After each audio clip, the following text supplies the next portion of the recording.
मैं कहता हूं गरीब जनता को 300 यूनिट महीने मुफ्त दे दो तो इनको मिर्ची लगती है। किसी के लिए बहुत आसान है ये कह देना, न बस का टिकट लगेगा, न ऑटो में चढ़ने का पैसा देना होगा और न ही रिक्शे का कोई भाड़ा लगेगा। सुनने में ये बहुत लोग लुभावना लगता है, लेकिन ऐसी लोग लुभावन घोषणाएं, ये शॉर्टकट एक दिन लोगों को ही कंगाल कर देते हैं। जब सरकार के पास पैसा ही नहीं आएगा तो फिर वो नई सड़कों के लिए कहां से खर्च करेगी। ये सारे मेरे को गालियां दे रहे हैं, बीजेपी वाले भी कांग्रेस वाले भी, दोनों जम के गालियां दे रहे हैं कि केजरीवाल पैसे लुटा रहा है, केजरीवाल पैसे लुटा रहा है, बिजली मुफ्त नहीं होनी चाहिए। आज मैं आप सभी को एक बात से भी सतर्क करना चाहता हूं। आज हमारे देश के सामने एक और ऐसी चुनौती आ खड़ी हुई है जिसे हर देशवासी को जानना और समझना। ये चुनौती है शॉर्टकट की राजनीति की।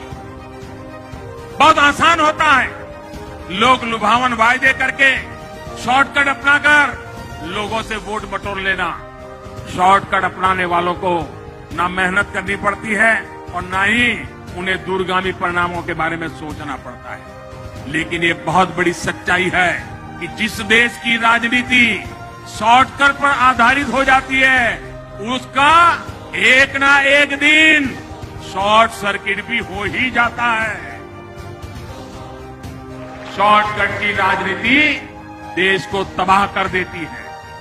भारत में हमें ऐसी शॉर्टकट अपनाने वाली राजनीति से दूर रहना। अगर हमें आजादी के 100 वर्ष पर भारत को नई ऊंचाई पर ले जाना है तो उसके लिए परिश्रम की पराकाष्ठा करनी है और परिश्रम का कोई शॉर्टकट नहीं होता। भाइयों बहनों, आजादी के बाद देश में जो राजनीतिक दल हावी रहे उन्होंने बहुत से शॉर्टकट अपनाए थे।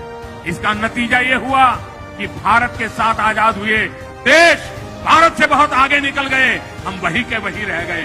आज हमें अपने देश को उस पुरानी गलती से बचाना है।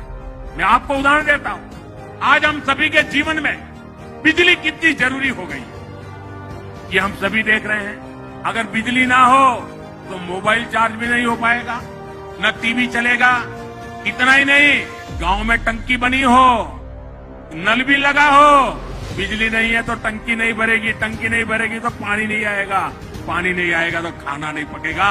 आज बिजली इतनी ताकतवर बन गई, हर कोई काम बिजली से जुड़ गया है।